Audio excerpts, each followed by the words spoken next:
Ladies and gentlemen, welcome to ZIMFEST 2024, and I'm here with the plot Mhako, the man himself. Today he's on the hot seat with me, Pelagia.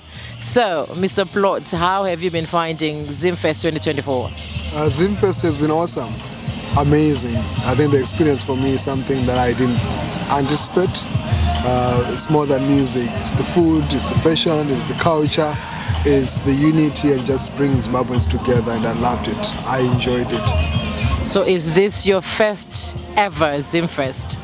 Yes, this was my first ever ZIMFEST. I've wanted to come through for so many years, but it was always difficult, with the visa processes and stuff. But this year, the ZIMFEST team made it possible for me to be here. I know it's your first time, but is there anything that you think or you wish the organizers could have done better? I think it's too pegged. There's so many things that are happening at the same time.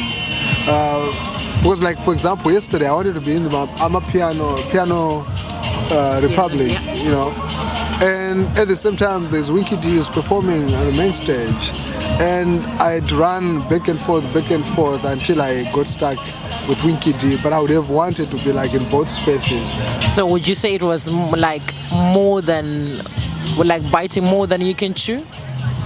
I think it's an overdose of greatness in one place. Okay. Because when you turn around, you're meeting people that you know online, people that you have seen, or people that you're familiar with in terms of background, in terms of different connections.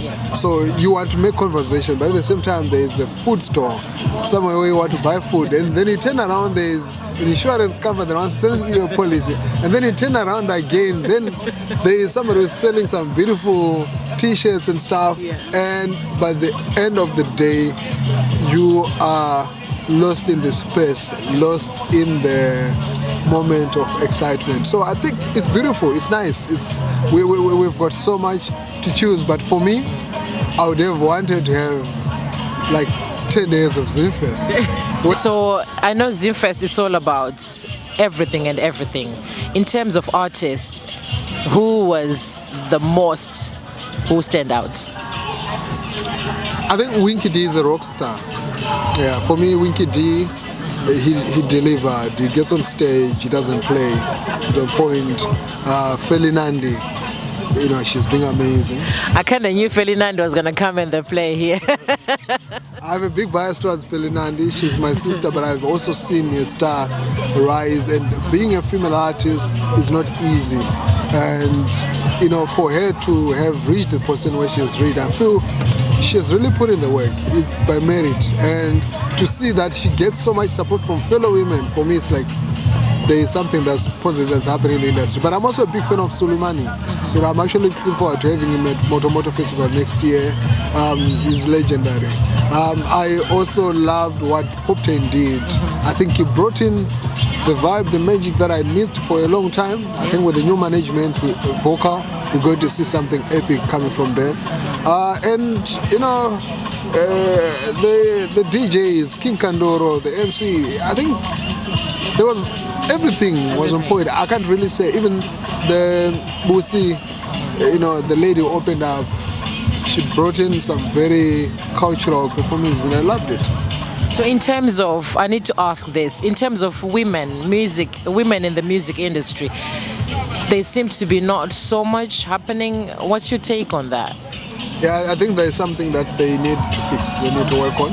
I know with promotions, people look at numbers, people look at influence and other things, but I think given our historical situation in terms of women participation in the creative space, where it was largely male-dominated, I think for us to get more women participating, because we have the amazing artists, so it's not tokenism.